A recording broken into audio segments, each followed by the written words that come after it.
ideia, eu pensei realmente em compartilhar com vocês um retrato aí do que está acontecendo hoje, porque quando a gente fala de novos ingredientes, se gera uma grande expectativa, né? Se a gente tem um momento, um cenário de custos elevadíssimos, quem está aí no manejo das fábricas está sabendo muito bem disso, os custos dos ingredientes, das matérias-primas, elas explodiram, né? Quem está nesse dia a dia tem uma expectativa alta para achar alternativas, né? Para achar coisas novas que venham aí substituir, que venham agregar valor, né? Ou que venham realmente ajudar no lançamento de alguns produtos. Novos ingredientes, a gente pensa nisso, né? É imediato. Como o Glaucio falou, eu trabalho já aí há mais de 15 anos com ingredientes para cães e gatos. Nos últimos 4 anos, eu estou dedicado no desenvolvimento da H2 Nutri, que é uma empresa focada em ingredientes para pet food, né? E nessa caminhada, concordo aí, quem tem que admitir que realmente já passou muito ingrediente novo pela frente, né? Mas é muito importante a gente saber quais são os propulsores, né? O que faz estimular a vinda, o aparecimento de novos ingredientes, né? Pensando ontem, falou, pô, por que é novo ingrediente? O novo ingrediente depende muito também do ponto de vista, né? Para algumas pessoas, um ingrediente novo não é tão novo, já é conhecido, regionalmente já se trabalha há muito tempo, né? Às vezes, um novo ingrediente para outro realmente nunca foi usado, né? Hoje nós temos aí no mercado ingredientes que estão se colocando aí no nosso cardápio, vamos falar assim, né? E que nunca foram usados, principalmente ingredientes que eram mais tradicionais na área de alimentação humana, por exemplo, né? Mas o que puxa, o que estimula isso, né? Essa busca de novos ingredientes, são basicamente 3 pilares, né? Mostrando aqui para vocês. Primeiro, o mercado. O mercado, as tendências, né? O que o consumidor percebe de valor. Isso tudo traz para as indústrias hoje uma pressão para que se lancem produtos novos, muitas vezes com ingredientes novos, né? A outra pressão que existe também, né, que a gente sabe que pode acontecer, uma pressão de dentro da indústria para fora. Se você tem uma equipe, por exemplo, de pesquisa, desenvolvimento, isso acontece bastante, se desenha, né, um produto novo e se busca um ingrediente que vá atender aquelas características do ingrediente que foi desenvolvido, que foi desenhado internamente, né? Essa a gente cai até um pouco naquelas discussões de marketing, né? Pô, o marketing ele tem que vir de dentro para fora ou de fora para dentro, né? Isso depende, né? Mas normalmente você vai buscar no mercado as informações, vai perceber no consumidor o que ele percebe, o que ele quer, né? E você tenta internamente desenvolver. Esse é um caminho mais lógico aí, quem trabalha com marketing sabe bem disso, né? Mas internamente também se faz muita coisa, porque existem oportunidades, né? Oportunidades de tecnologias, oportunidades de formulações internas, né?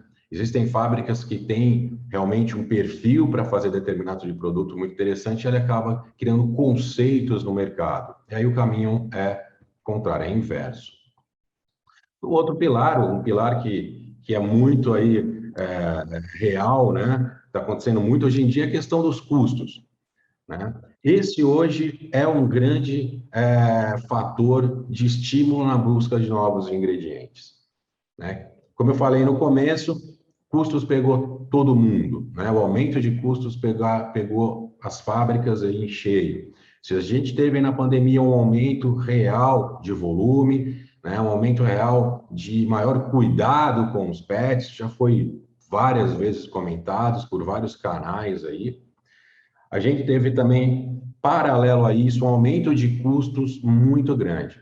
Se a gente pensar nas proteínas animais, nos óleos, né, e gorduras, nos próprios commodities, né, o fator custo pegou e a gente tem conversado com as fábricas, acabou, como a gente, né, acaba falando, derretendo muito a margem dos fabricantes de pet food. Isso faz com que equipes, né, compradores, equipes de desenvolvimento vão, né, corram para a busca de novos ingredientes, muitas vezes novas soluções né? Não só ingredientes, mas maneiras de se formular de forma mais, vamos dizer assim, equilibrada em termos de custo e benefício. Hoje o momento pede muito isso, um estudo muito atento às formulações, né? Eu acho que o Glaucio deve ter falado muito nisso, né? Hoje não cabe mais você ter uma equipe de formulação que não conheça muito bem a sua matriz nutricional, para que não se use nada mais e nem nada menos, né? Os ingredientes eles chegam realmente de uma maneira justa, não dá mais para desperdiçar nada, né? Os custos realmente apertaram muito.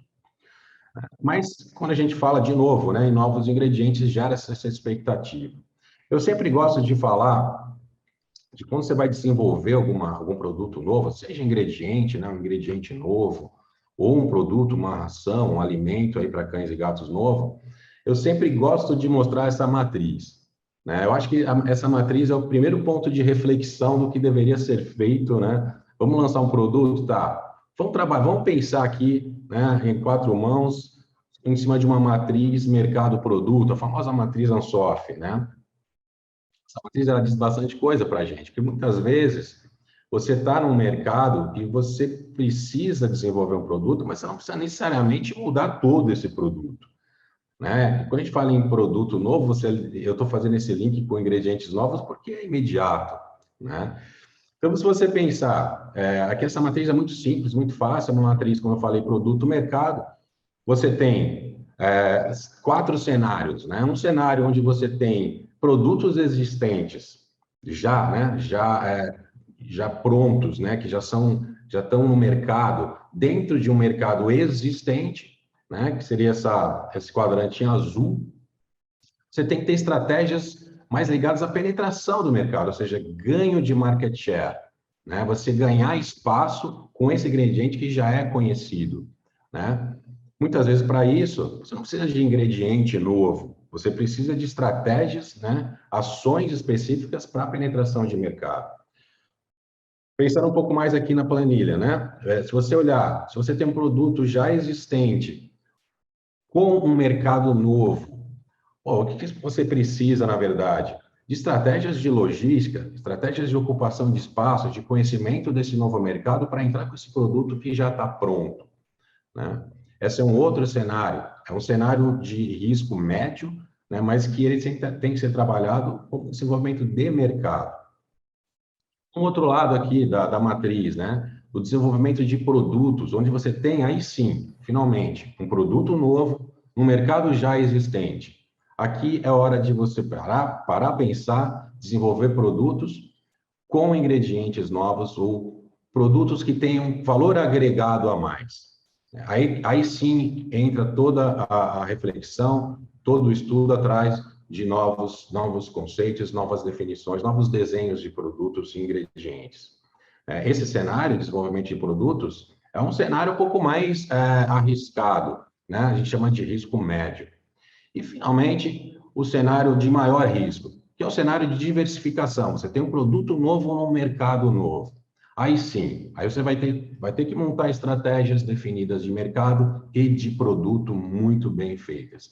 Produtos que tenham realmente uma variedade, que apresentem para o mercado algo novo. E aí você vai trabalhar ingredientes novos, ingredientes que possam agregar algo diferente ao seu produto, né? Essa reflexão que a gente trabalha com essa matriz é porque a gente também, às vezes, não esqueça das soluções internas já da empresa, né? Você trabalha hoje, as rações, as empresas de pet food têm uma gama enorme de ingredientes muito bem desenvolvidos, que não são novos, mas são ingredientes muito eficazes, ingredientes integrais, ingredientes que estão à disposição regionalmente e que devem sim ser utilizados na produção, né? Usar dessa vantagem estratégica, né? Então, a gente sempre leva isso, eu gosto sempre de levar isso, esse ponto aí de estudo, de análise, né? De que a fábrica faça uma autorreflexão antes de sair para o mercado. Vamos buscar novos ingredientes, novas soluções. Olha internamente, analisa bem qual que é a estratégia que você vai tomar antes de fato, você buscar um ingrediente novo ou até mesmo desenhar um produto extremamente novo, né? Quando você fala de ingredientes, eu dividi aqui de uma maneira bem genérica, tá? Três grandes grupos, né? Então, você vai pensar basicamente, tá, pessoal? Isso é uma análise básica, para a gente começar a desenhar, né, onde a gente vai andar. Você tem ingredientes proteicos, energéticos e o que a gente chama também de aditivos. É o que a gente encontra hoje no mercado de ingredientes, basicamente, né? Se isso for dividir de novo em três grandes grupos. É claro que tem ingredientes que são usados mais como fonte de proteína. Ah, mas ele também tem fonte de energia. Sim, claro, a gente sabe que a proteína pode virar energia também. Mas como você utiliza esse ingrediente? Como é que ele entra no seu papel principal dentro da sua fórmula, né? Então, você tem os proteicos, por exemplo, as proteínas animais tradicionais, aí você vai falar de farinhas de carne, farinhas de víscera, as proteínas vegetais, né? O glúten, né, seja ele de milho, de trigo, né, ou proteínas oriundas aí de leguminosas, por exemplo, proteínas de insetos, e aqui eu fiz questão de colocar esse item, porque até ontem mesmo, a gente conversando com uma consultora bastante experiente na área, ela já tem hoje demandas por proteínas de inseto, algo que para a gente no Brasil é extremamente novo, né? A gente, claro, há mais aí acho que até 4 anos, já se visualizava produtos fora do Brasil, engateando, iniciando o uso de proteínas de insetos. Hoje se fala mais nisso, sempre que a pauta sustentabilidade ela aparece, né? E aparece forte, né? Quando você fala aí rapidamente de proteínas, proteína para atender a demanda mundial, né? Muito se fala que a conta não fecha. E aí você tem que buscar novas fontes de proteínas, e a proteínas de insetos hoje já é uma coisa que está bastante em pauta, né? Apesar de pouco utilizada, mas com um potencial aí de médio a longo prazo. Fora isso, as proteínas lácteas, proteínas de ovos, por exemplo, eles fazem parte de um grupo de ingredientes, né? Citando como exemplo só. Pensando em ingredientes energéticos, você tem os carboidratos tradicionais, né? E você tem uma gama enorme, né? Seja oriundo de milho, de arroz, né? De sorgo, né? Triguilho, outros tipos de fontes de carboidratos. Claro, fontes de energia, mas a gente tem que ressaltar aqui também que muitas dessas fontes de carboidratos são as fontes de fibras também, né? Além disso, são os óleos, gorduras, sejam elas animais ou vegetais, né? Essa parte, esse grupo de energéticos é um grupo extremamente importante, porque em várias formulações eles fazem parte da maior percentual de ingredientes. Então, o peso dele no custo é bastante significativo. E por último, a gente chama do grupo dos aditivos, né? São usados como aditivos, né? Apesar que, como eu falei, muitos desses ingredientes jogam nos três grupos, né? Se a gente pensar, por exemplo, em aditivos funcionais, né? Vamos falar aqui dos pré-bióticos. Os pré-bióticos nada mais são que fibras, né? De fermentação, né? Seja a fermentação mais extrema, moderada, eles acabam funcionando como pré-bióticos, né? Mas nada mais são que carboidratos com a função de pré-bióticos, né? Depois você tem aditivos sensoriais, né? Aí você vai pensar em palatabilizantes, vai pensar em aromas, né? Aditivos tecnológicos, né? E aí a gente vai para a questão dos emulsificantes, né? Dos adsorventes. A gente, claro, a questão custo hoje, ela vai te levando para um funil, né? E esse funil acaba geralmente fazendo o formulador pensar muito em restrição de entrada de alguns aditivos, mas a gente esquece que alguns aditivos eles podem entrar para baratear o teu custo final, e não só de formulação, mas de processo. E é que os tecnológicos, os aditivos tecnológicos aparecem, e aparecem como realmente um ator principal, né? A gente não consegue, infelizmente, hoje, falar com detalhes de todos os ingredientes, é impossível. O que eu procurei pensar aqui é trazer para vocês o que tem se falado mais, né? O que está se trabalhando mais hoje no mercado pet food, dentro de um cenário bastante conturbado. Nessa, é importante também salientar, no mercado que a gente está hoje, um mercado de extrema elevação de custo, como eu citei, você tem duas opções. Você vai trabalhar custos? Claro, certeza. Mas você vai trabalhar também produtos ou desenvolvimento de produtos que te tragam mais valor agregado.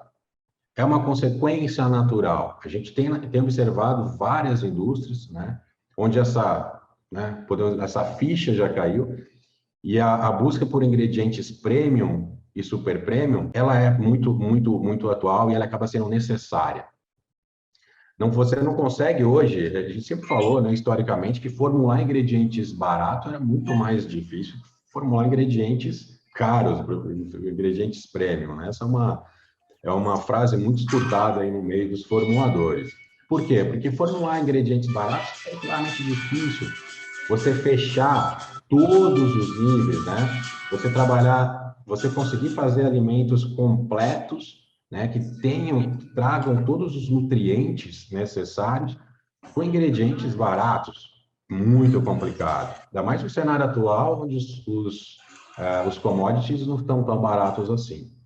Então, a gente viu essa segmentação ficar cada vez, segmentação de rações econômicas, standard, premium, super premium, ficar, em termos de custo, muito mais estreita. Uma formulação equilibrada, e claro, a gente tem que falar aqui de equilíbrio, né? Você formular pet food, toda a responsabilidade que isso traz para o formulador, é você acertar todos os parâmetros que o Glaucio comentou com vocês de nutrientes, né, de ingredientes, e você fazer isso hoje com os custos atuais não é barato. Então você tem que formular bem, né, formular completo, formular com margem para o fabricante. E aí você vai necessariamente trabalhar ingredientes mais premium, como eu falei, ingredientes de valor agregado, né? Dentro desse cenário, você vai sempre estar selecionando ingredientes, né? Pô, eu vou buscar ingrediente novo, eu vou atrás de algo que eu nunca usei, né? Quais são os pontos? E eu trouxe aqui os 7 pontos capitais, vamos dizer assim, que você tem que olhar para desenvolver ingredientes novos na sua receita, né? Primeiro grande ponto, né, seriam os níveis nutricionais. Óbvio, primeiro passo, né, o que ele te agrega em termos de nível nutricional? Se ele for daquele grupo de proteicos, o que ele traz de proteína?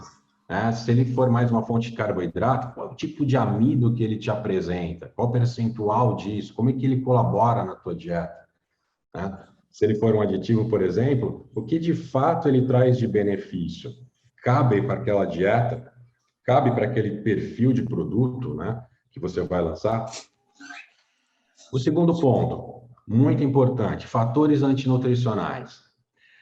Nessa caminhada intensa, né, no trabalho de ingredientes pet food, eu tenho, assim, mensalmente, encontrado muitas propostas de ingredientes usados em outras, nutrição humana, por exemplo, e querendo adaptar para a alimentação animal.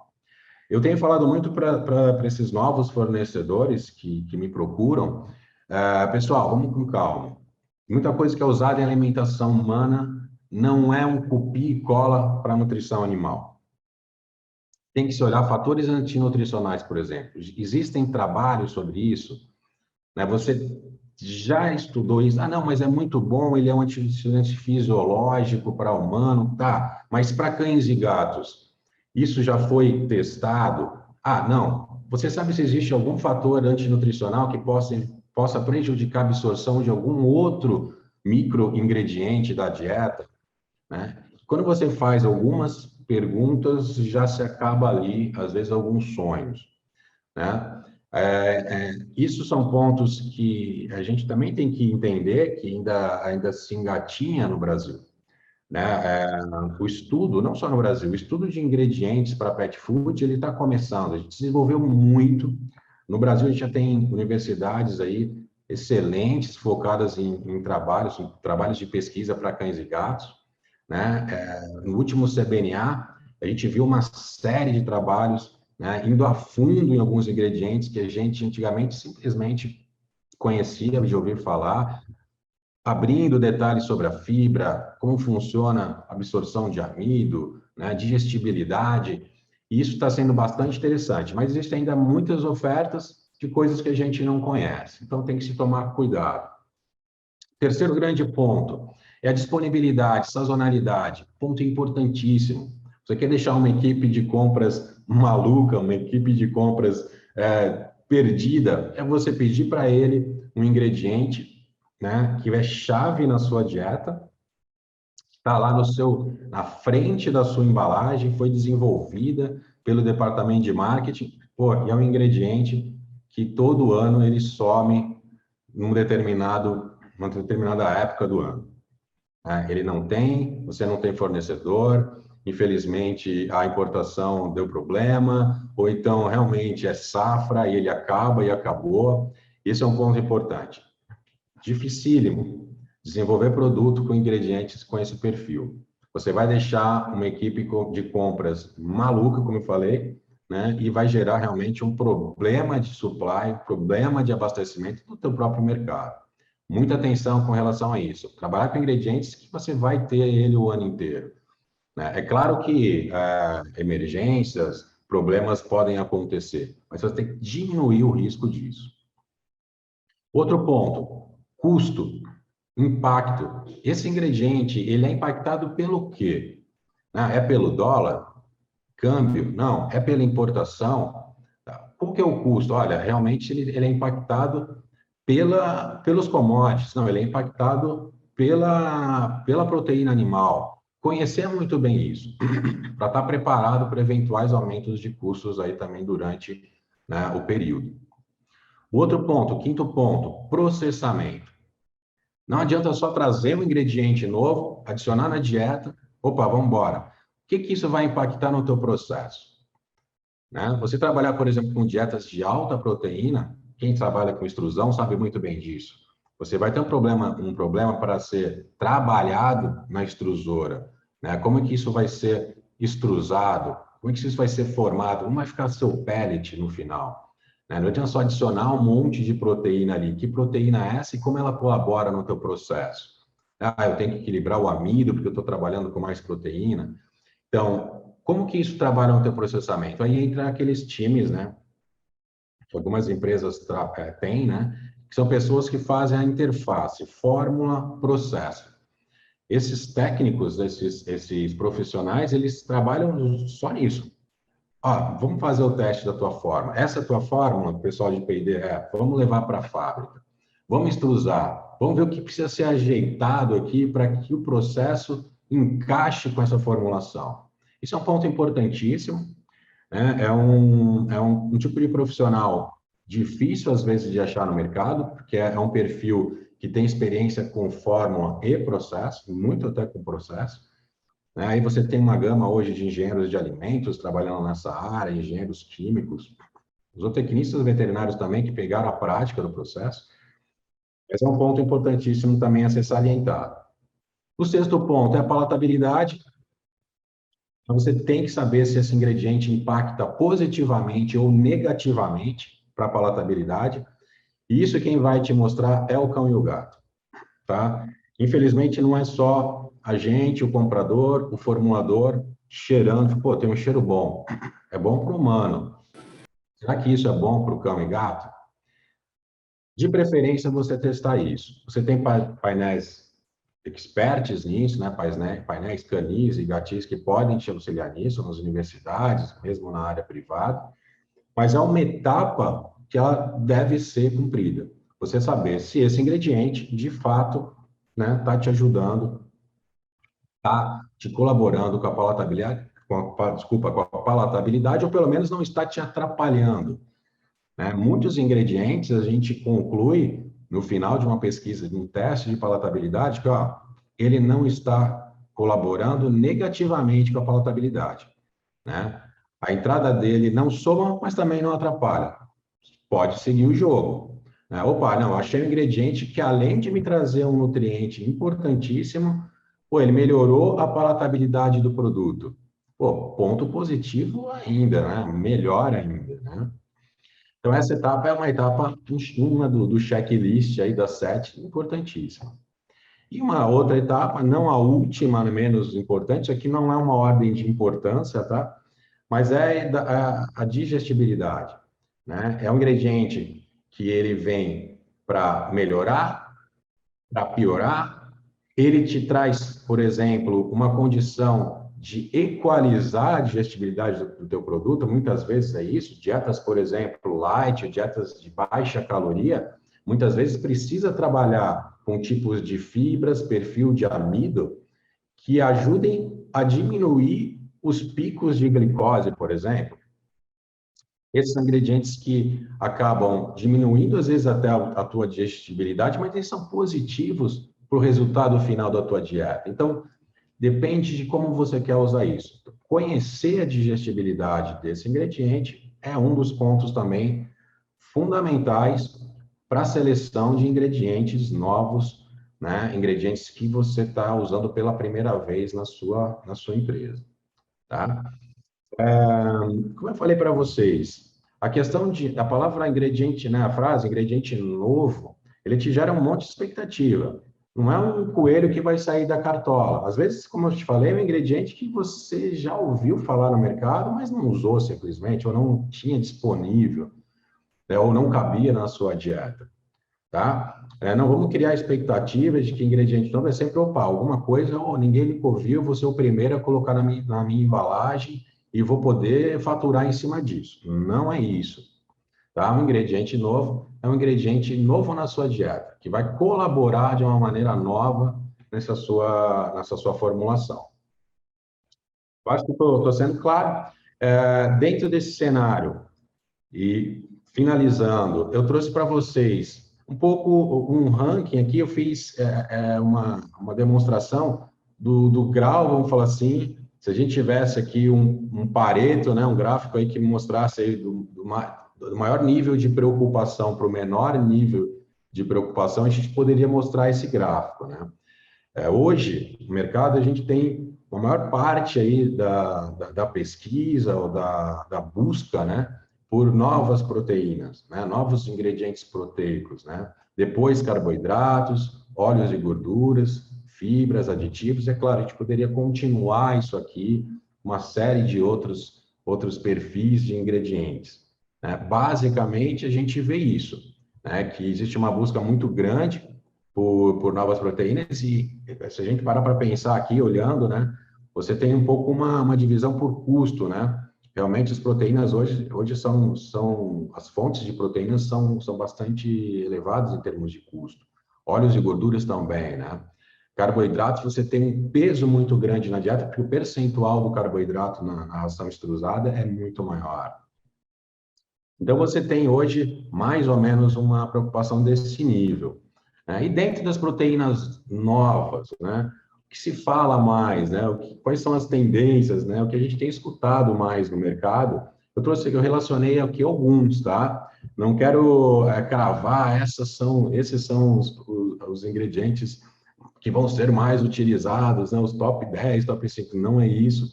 É o que a gente tem ouvido falar mais como ingredientes alternativos. Acho que essa é a palavra ideal.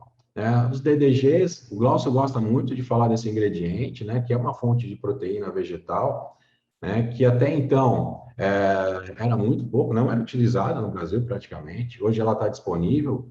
Claro que a gente tem que estar sempre alerta aos contaminantes, ao cuidado que isso traz, mas isso faz parte de qualquer desenvolvimento de ingrediente, né? Glúten de trigo, outro, soja micronizada ou derivados de soja também.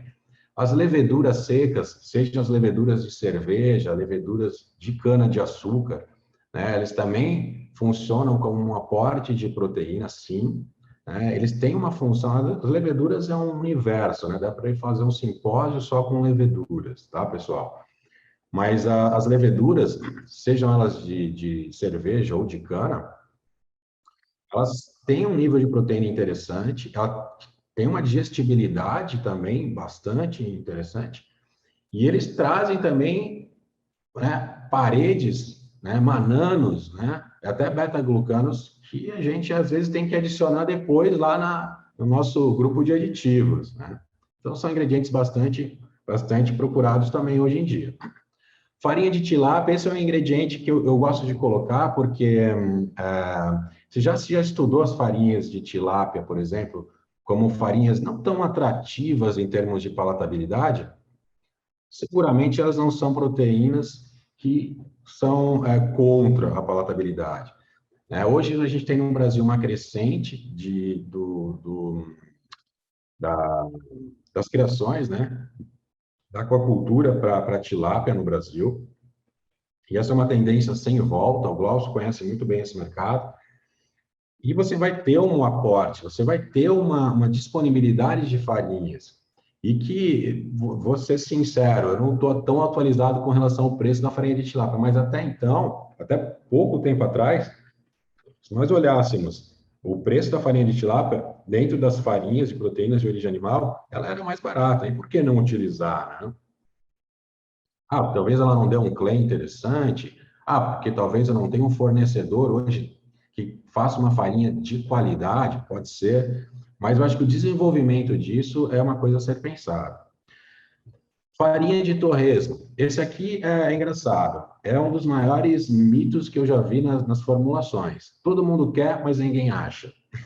É uma coisa muito interessante. Infelizmente, a disponibilidade, as tonelagens disponíveis no mercado são restritas, né? Quando se acha, já se vendeu, né? Você tem que desenvolver parceiros muito bem amarrados que te atendam o ano inteiro, né? Mas é um ingrediente positivo para a palatabilidade, né? Que quando você consegue desenvolver, é super interessante, até porque tem baixíssimo níveis de matéria mineral. Então, eles podem também formular e te ajudar bastante. A gama de proteínas hidrolisadas, ela é real, né? A gente teve aí vários trabalhos aí de pesquisa recentes mostrando a importância das proteínas hidrolisadas, não só em termos de aporte de proteína, mas também como o aporte de peptídeos, né? Peptídeos funcionais. Eu acho que essa área de proteínas hidrolisadas aí nos próximos anos, ela vai ser muito explorada. É uma área que precisa ainda ganhar mais força. E a gente sabe que um dos entraves disso é o custo, né? Infelizmente, uma proteína hidrolisada hoje, se as proteínas estão caras, proteínas das farinhas, né? Farinhas tradicionais já estão com preço elevado. Imagina as hidrolisadas, onde você tem um processo de digestão enzimática, você vai adicionar tecnologia a isso, né? Realmente, o custo acaba sendo um problema de acesso. Aí citei aqui também os whey's, né, as proteínas lácteas, os WPCs, e insetos, novamente, que a gente já comentou, algo que pode se tornar uma realidade, mas que ainda ele é passivo aí de muita rejeição, né? Hoje a gente sabe que as proteínas de insetos, elas já buscam trabalhar com tipos de insetos que não são tão repugnantes, pelo menos para a imagem do humano, né? Então, eles buscam fixar alguns insetos que são mais palpáveis, mais fáceis de passar em termos de marketing, mas já existem produtos formulados hoje, tá, com 100% de proteínas de inseto. Tá? Algo a ser olhado com calma. E é claro, gente, o que eu estou falando aqui não é que isso vai acontecer em todos os produtos, que o mercado vai acontecer para todas as linhas. Cada ingrediente vai te ajudar em determinado produto, né? Como a gente mostrou lá atrás, qual a estratégia, qual ingrediente, qual nutriente você vai precisar. Seguindo rapidamente, os carboidratos. Hoje, você tem aí como novos, né, alternativos, as féculas, os famosos pulses, que nada mais são aí do que as leguminosas secas aí, moídas, né? Aí você tem uma gama enorme, de leguminosas, né? Ervilhas, próprio feijão. Você tem aí também grão de bico. Então, são os famosos pulses que podem também somar na tua nutrição. A batata doce, que é um tubérculo, aí que está sendo muito utilizado, né? Na forma de farinha ou na forma de fécula. Né? Na forma de farinha, de batata doce, é muito mais assim acessível em termos de custo. A farinha de mandioca, que ela é real, é o dia a dia da formulação de quem trabalha com grão-free, né? Se você pensar nas dietas grão-free, onde você não pode usar os grãos, né? Já está, né, como o nome diz, você vai partir para amidos, como a da mandioca, né? Lá fora do Brasil, o pessoal gosta também de falar tapioca, né? Mais caro. Aqui no Brasil, a gente tem farinhas de mandioca de excelente padrão, né, com níveis de amido elevadíssimos e com um perfil de fibra cada vez mais interessante. A gente viu aí recentemente trabalhos mostrando o benefício da fibra da mandioca em termos de saúde intestinal. Recomendo aí que vocês procurem esse trabalho e deem uma olhada. Além disso, frutas, vegetais hidratados, e aqui, pessoal, se abre um cardápio enorme. Né? Você, hoje é onde mais se tem ingredientes humanizados, né?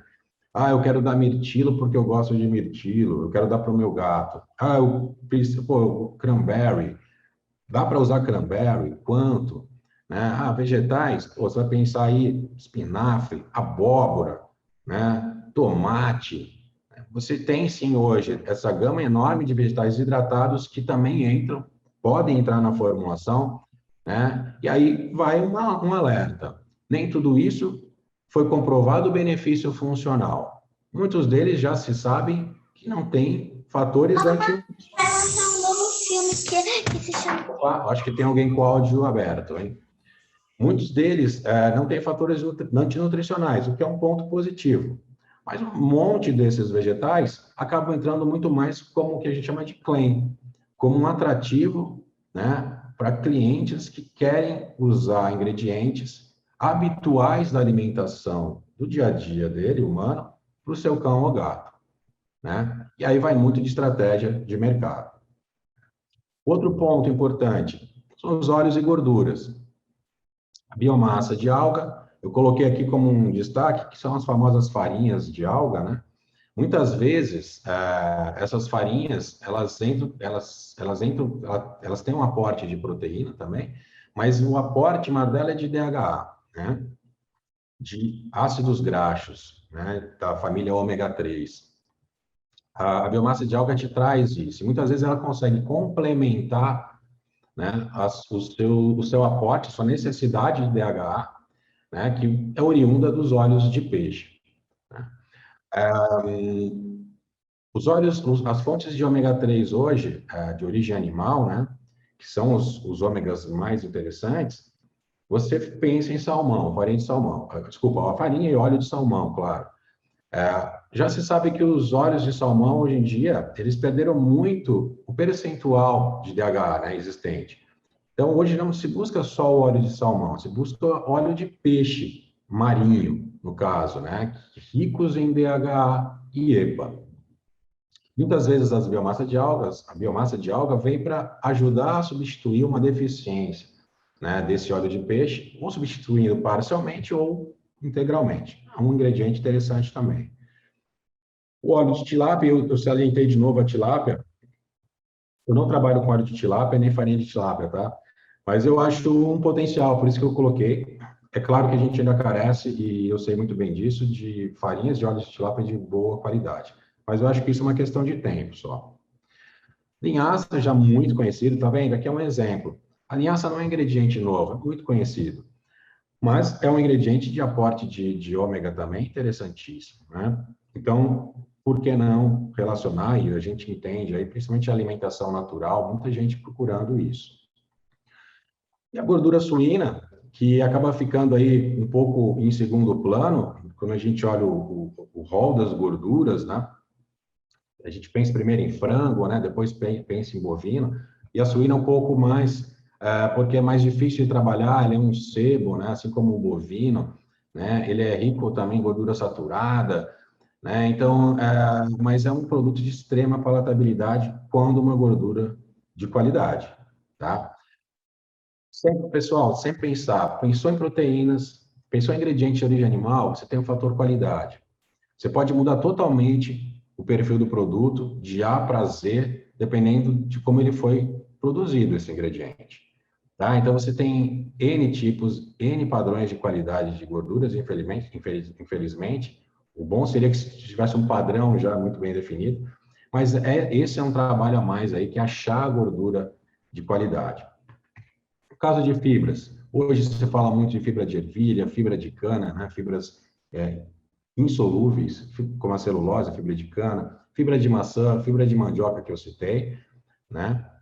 Os aditivos, aí uma gama enorme, prebióticos, beta-glucanos, né? Como a gente falou de aditivos sensoriais, hoje a gente tem aí a entrada de aromas plant-based, ou seja, aromas que não têm nada de origem animal, mas eles trazem um toque, né? Te trazem um aroma de carne, às vezes, para a tua dieta. São aromas que chama de bioaromas, né? De alta tecnologia, né? Não são os aromas comuns de mercado, né? Eles têm um custo mais alto, mas te agregam um toque diferente, né? E são de origem vegetais, né? Naturais, 100% naturais. Antioxidantes naturais, que é uma busca aí de muitos anos, né? De trabalho desses produtos no mercado, ainda muito aí refém do custo, né? Custo alto. E os ácidos orgânicos que acabam servindo aí também, né? De protetores, né? De ampliadores de shelf life, né? Proteção do alimento. Como eu falei, são todos ingredientes relativamente alternativos, não são às vezes muito novos, como a gente comentou, mas eles acabam vindo à tona, né, quando você pensa em agregar valor, né, quando você pensa em trazer um claim diferente. Esses asteriscos que eu coloquei é que esses, o DDG, né, a alga, os óleos das origens de tilápia, a mandioca, esses são caras, são ingredientes que, dependendo, podem trazer até economia para a sua formulação.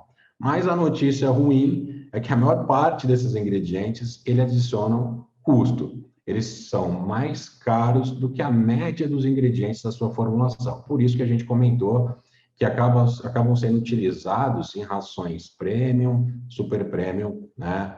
Ou as high premiums, né? As super foods, né? Muitas vezes até em função de custo, tá? Essa é a notícia ruim, né? Pô, são ingredientes super interessantes, mas eles agregam um custo maior. É importante que, além de agregar custo, agregue funcionalidade e nutrientes ativos, tá bom?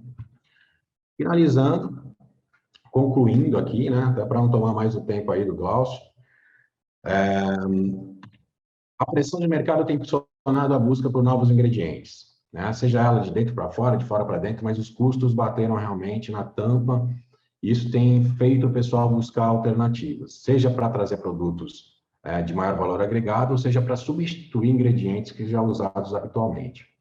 A maioria das novas alternativas, infelizmente, tem custo maior, como eu falei para vocês. Produtos oferecem mais valor nutricional ao consumidor. Hoje, a ração, a nutrição animal, a nutrição de cães e gatos no Brasil melhorou demais. Não só em processo, mas em formulações. O cardápio de ingredientes é muito mais interessante. Agregar valor não significa usar ingredientes caros.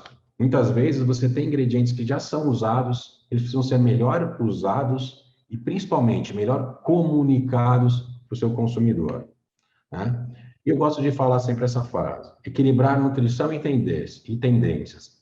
Esse é o melhor benefício. Qual que é o melhor benefício? É o equilíbrio, né? Então, muito cuidado com as tendências, né? E nunca deixem de pensar na nutrição, né? Que tudo nasce de uma nutrição completa, né? Depois disso, a gente vai trabalhar ingredientes novos, tá bom? Pessoal, eu fico à disposição, né? A H2 Nutri, ela tem sede aqui em Dayatuba. Qualquer curiosidade, quem quiser conhecer mais, por favor, entre no site. Lá tem todos os meus contatos. E eu costumo conversar com as pessoas que eu estou aberto para conversar, né? Às vezes, quando a gente não tem alguma coisa, eu canso de indicar, de ajudar, às vezes, a desatar algum nó, né? Em busca de novos ingredientes. Fico à disposição de vocês, mais uma vez. Obrigado pela atenção.